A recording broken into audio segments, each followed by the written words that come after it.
Three. Hi, folks. It's Pastor Sue and coffee with me, which I apparently am out of coffee again this morning, but that's okay. We can deal with that. We're good.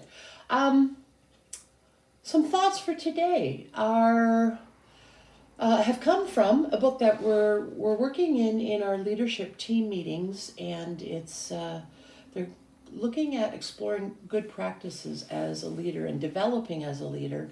And the author today starts with a story that's in John chapter 1, and it's a few verses with Jesus talking to the first disciples, the people who first had the chance to become his disciples. And it starts at verse 35. It says, "The next day John was there again with two of his disciples.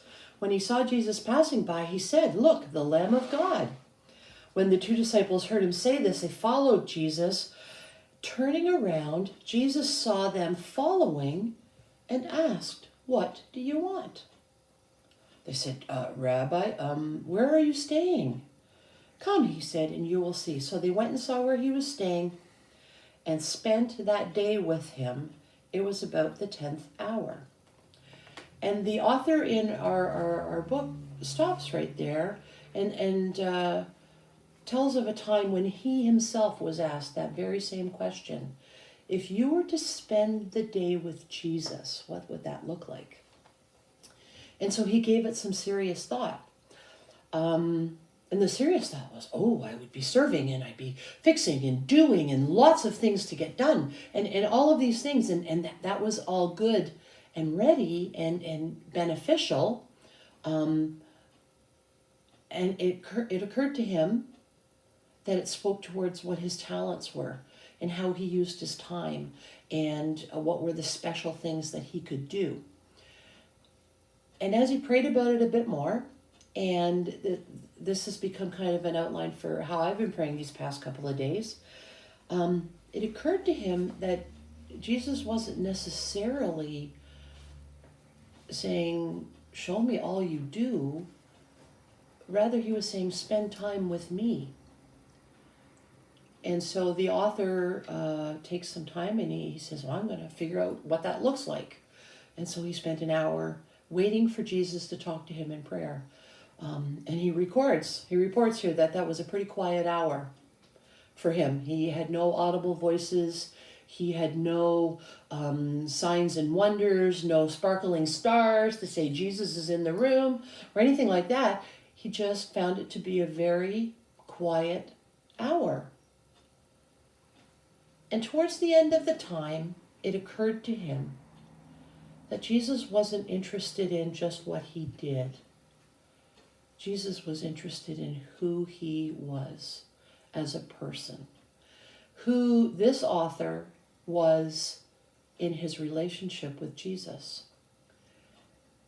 And so I want to add a bit to that today, in that at this time, when we have opportunity to spend more time with Jesus, what does that look like for you? What does that look like for me?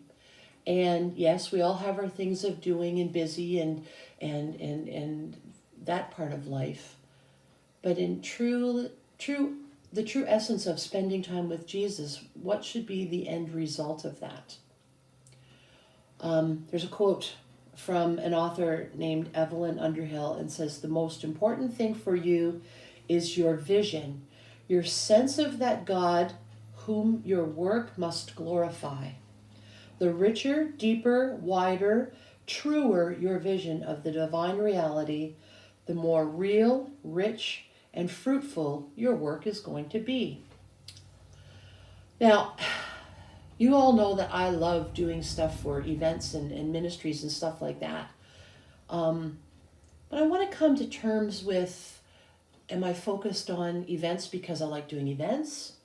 Or do I want events to reveal the focus of the relationship that I have with Jesus? And that becomes an extension of how I serve him. And maybe that's a question for all of us to look at. And that in my mind becomes a deeper work. And I'll give a kind of maybe another example of that. Last week, we have a plum tree in the driveway here, and our landlord has had that tree there for years and years. And over the years, it's been very fruitful, and last year wasn't as much, and that's probably just the ebb and flow of it. But earlier last week, I said to my husband, I said, I wonder if this is the last year for that tree. It looks like it's on its last legs. And gave it no more real thought other than it's the landlord's tree, so what he decides is fine. Well, yesterday I look out the window and it is full of little white blossoms. Full! And it occurred to me that sometimes in these times of waiting, in these times of quiet, in these times of seeming inactivity of things going on, a deeper work is happening. A life-giving work can happen. And maybe that's what this time is for us today. A deeper time, a deeper work, a more fruitful, productive work is coming. And when it is ready to bloom, when it is ready to be used, and God has put you in the exact spot He wants you to be in, it is going to be an amazing abundance, because that is how God works in us.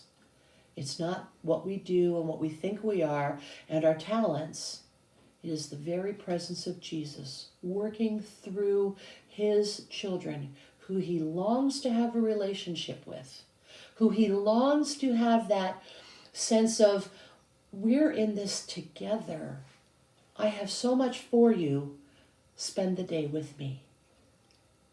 And maybe out of that, then we will see a richness of all that He has for us, and a truer vision and value, and that anything and everything we do because of our relationship with Jesus becomes our message of love and care for our families, our friends, our community, our jobs. All of these things should start seeing Jesus in us, maybe before they hear us talk about Him.